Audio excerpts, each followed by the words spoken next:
Je crois que tout le monde sait exactement ce que cela signifie d'être choisi. Être choisi signifie des choses différentes pour des personnes différentes. Être choisi signifie être sélectionné à la main pour servir le but divin d'aider les autres dans votre génération, dans votre temps. Cela signifie être sélectionné, être marqué ou mis à part pour une mission particulière. Bien que ce soit une bénédiction d'être choisi, cela s'accompagne aussi de souffrances, de persécutions, d'opposition. Donc je veux vous donner 3 raisons pour lesquelles les choisis souffrent le plus. Numéro 1, vous êtes spirituellement doué. Être doué signifie être conscient et plus éveillé que la personne moyenne. Laissez-moi simplifier cela. Cela signifie que je vois ce que les autres ne peuvent pas voir. J'entends Dieu ce que les autres ne peuvent pas entendre. Ma conscience n'est pas comme la conscience des autres personnes. Vous voyez, je suis conscient de quelque chose tandis qu'ils sont conscients de quelque chose. Il y a des années, le Saint-Esprit m'a murmuré une fois.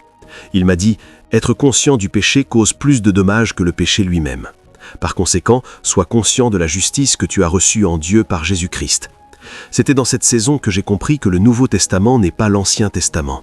L'Ancien Testament n'est pas le Nouveau Testament. D'accord ? Parce que ce que je faisais dans ces années-là, chaque matin je me réveillais et disais à Dieu « Pardonne-moi car j'ai péché ». Avant d'aller dormir, je disais à Dieu « Pardonne-moi car j'ai péché ». Rien de mal à cela. Je voulais que vous m'entendiez, mais ma révélation et ma compréhension sont limitées tant que je bouge de cette façon. Parce que dans l'Ancien Testament, année après année, une fois par an, il prenait un animal, tuait cet animal, et cet animal représentait ce qui allait venir. Souvenez-vous que l'Ancien Testament est le Nouveau Testament dissimulé. Il faisait cela année après année jusqu'à ce que le sacrifice parfait vienne, l'homme Christ Jésus. C'est pourquoi Hébreux dirait alors qu'il y a maintenant une nouvelle alliance et elle a été scellée par le sang. Donc dans le Nouveau Testament, le sang de Jésus parle et continue de parler.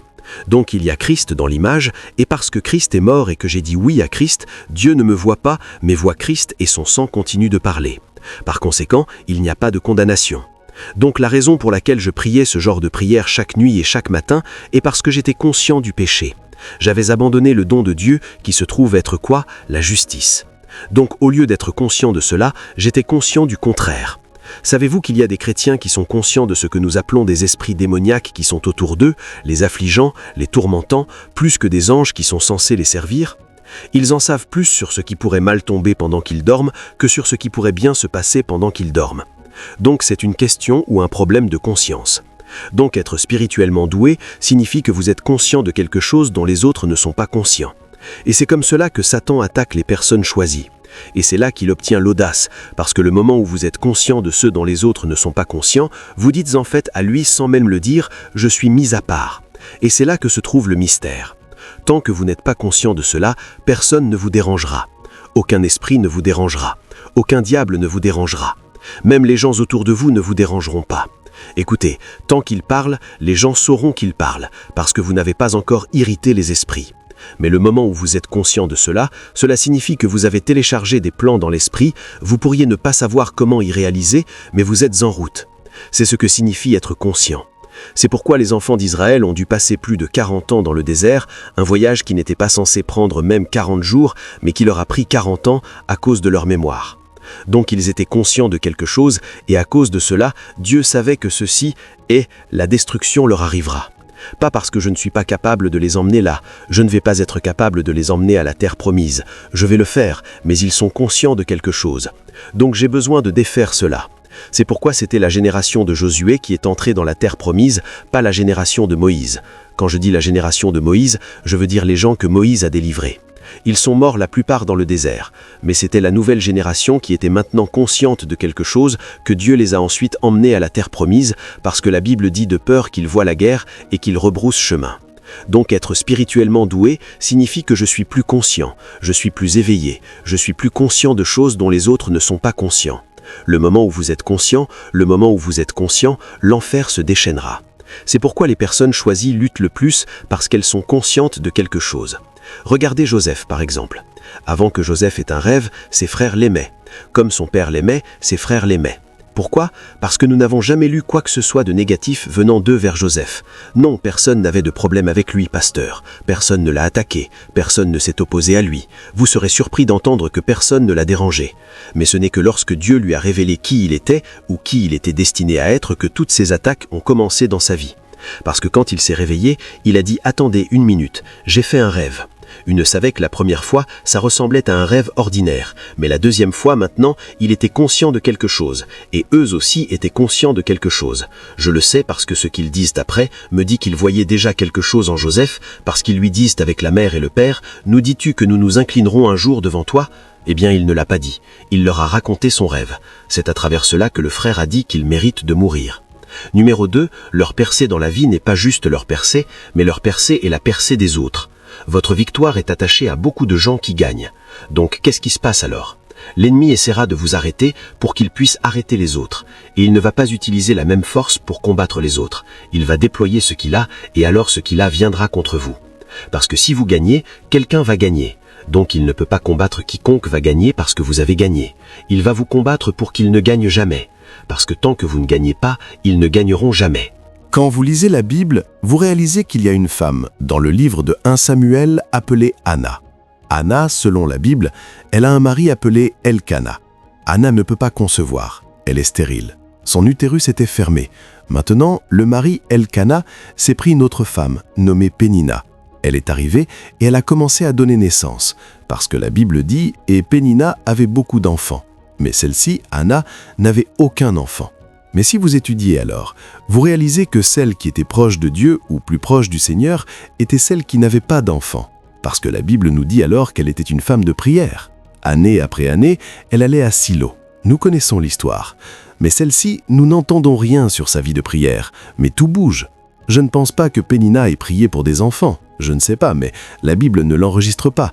Mais elle est juste entrée là et tout d'un coup, elle donne naissance. Celle-ci qui est priante, celle-ci qui est fidèle, celle-ci qui fait confiance à Dieu avec tout ce qui est en elle, elle ne peut pas concevoir. Après toutes ces années, elle est encore sans enfant à un point que la Bible dit alors Pénina. Regardez ça maintenant. Pénina a commencé à se moquer d'elle. Maintenant, remarquez si vous le pouvez, Anna, elle fait face au fait qu'elle ne peut pas donner naissance. Elle doit aussi faire face à ce démon dans sa maison appelé Pénina.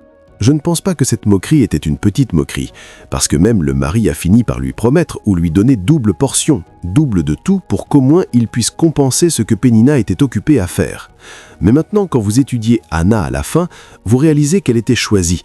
Mais si nous devions rembobiner et retourner là où tout se passait, où les luttes, la souffrance et les défis avaient lieu, on aurait conclu qu'elle est celle-là. Pénina, elle, a choisi. Parfois, parce que les choses se déroulent et prennent forme, quand les autres sont juste en train de planer, sans même faire de bruit et les choses arrivent juste, ne veut pas dire qu'ils sont choisis, et vous ne l'êtes pas. Ça pourrait être vous qui êtes le choisi. Je ne dis pas une enviez les autres ou soyez jaloux des autres ou ne célébrez pas les autres. Ce n'est pas ce que je dis, mais tout ce que j'essaie de vous dire est de ne pas juger qui vous êtes en Dieu en utilisant ce avec quoi vous faites face maintenant. Vous devez toujours retourner et vérifier. Vous réalisez que vous êtes doué et vous réalisez que votre percée est connectée à la percée des autres. Et une fois que votre percée est connectée à la percée des autres, vous devez savoir que l'ennemi ne va pas dérouler un tapis rouge et dire « Venez prendre ce qui est à vous ». Il y aura ce que nous appelons une opposition. Maintenant, Anna, année après année, elle prie. Anna elle-même ne sait pas que mes prières ne sont pas juste mes prières. Le moment où Dieu me répond, Dieu aura répondu à Israël. Mais quelle était la prière d'Israël ? La prière d'Israël dans le futur était « Donne-nous un roi ». Ils ont une requête que Dieu a vue et maintenant Dieu a choisi une femme. Venez, venez. Elle ne sait pas qu'une fois que Dieu dit oui, Israël recevra sa réponse, parce que sa percée n'est pas juste la sienne et celle d'Elkana seulement, mais c'est aussi une percée pour la maison de Jessé. Qui est Jessé ? Jessé est le père de David. Souvenez-vous, après que Samuel soit né, son fils s'appelle Samuel. Sam venant de deux mots « demander au Seigneur ». Maintenant, Samuel est celui qui oint David. David est celui qui devient quoi ? Le roi d'Israël. Attendez. Et David est celui qui concure ou plutôt tue Goliath. Droit ? Souvenez-vous, en tuant Goliath, c'est ce que Saül a dit. Quiconque tuera ce géant, sa famille sera sortie de la dette. Tout ce qu'ils doivent sera payé et je donnerai ma fille à cette personne. N'entendez-vous pas ? Je ne sais pas si Jessé était endetté ou non, mais je sais avec certitude qu'il n'était pas un homme riche. C'est pourquoi son dernier-né était celui qui s'occupait des moutons. Pendant que le dernier-né était censé être avec le père, le dernier-né était celui qui s'occupait des moutons. Et les frères aînés combattaient en fait. Je crois qu'il n'était pas un homme riche. Donc Jessé sort automatiquement de la dette parce qu'il y a des années, quelqu'un a prié. Vous voyez, il y a certaines choses qui commenceront à se dérouler parce que vous avez joué votre part. Certains d'entre vous ne comprenez pas qu'en ne jouant pas votre part, vous compromettez les destins des gens sans même le savoir, parce que dans votre esprit, vous pensez que c'est juste à propos de vous. Vous voyez, la vache produit du lait, mais les vaches ne boivent pas de lait. Donc le lait qu'elles produisent est pour les autres. Numéro 3, vous êtes inarrêtable. La raison pour laquelle vous êtes combattu le plus, challengé le plus, parfois même luttant le plus, c'est parce que vous êtes inarrêtable. Donc l'enfer, l'ennemi, doit tout vous jeter ce qu'il a. Parce qu'une fois, il a apporté la dépression et vous ne vous êtes pas tué. Une autre fois, il a fait que les gens vous trahissent. Vous n'avez pas encore abandonné. Les gens que vous aimez, certains d'entre vous, vous avez pris soin de ces gens. Certains d'entre vous, vous avez aidé. Mais à la fin, ils vous ont trahi. Et cette trahison était censée vous éliminer. Cette trahison était censée vous faire taire pour toujours. Mais au lieu de vous rouler et faire le mort, vous avez rebondi. Et dans votre rebond, l'ennemi sait maintenant que ça n'a pas marché. Ça ne marche pas. Qu'est-ce qu'on peut lui jeter d'autre? Donc, ok, qu'est-ce qu'ils aiment le plus? Attaquons-les là. Qu'est-ce qu'ils valorisent le plus? Attaquons. Maintenant, parfois l'ennemi sait que ça ne l'a pas fait taire, ça ne l'a pas fait taire. Mais si je peux attaquer son enfant, il se pliera et il cédera. Il abandonnera tout ce qu'il croyait sur lui-même, tout ce qu'elle croyait sur elle-même. Parce que ce sera une indication claire que tout ce qu'elle a toujours senti était en fait quelque chose qui n'existait pas. Parce que si elle ne peut pas mettre de l'ordre dans sa maison, si Dieu ne peut pas aider sa fille ou son enfant, alors ça veut dire qu'elle n'a pas ce qu'elle a toujours pensé avoir. C'est parce que vous êtes inarrêtable. Certains d'entre vous, si vous étiez inarrêtable, vous étiez quelqu'un qui se rend facilement quand les choses arrivent. Vous ne combattriez pas ce que vous combattez maintenant. Donc cette ténacité que vous avez, ce feu que vous avez, qui continue à vous dire « continuez », c'est ça qui vous cause d'être challengé le plus. Parce qu'une chose à propos d'être choisi, vous n'avez pas à vous asseoir et à dire « je suis inarrêtable ». Non, vous êtes câblé et ceinturé avec cet esprit de ne pas abandonner. Vous vous trouverez à avancer peu importe la matière.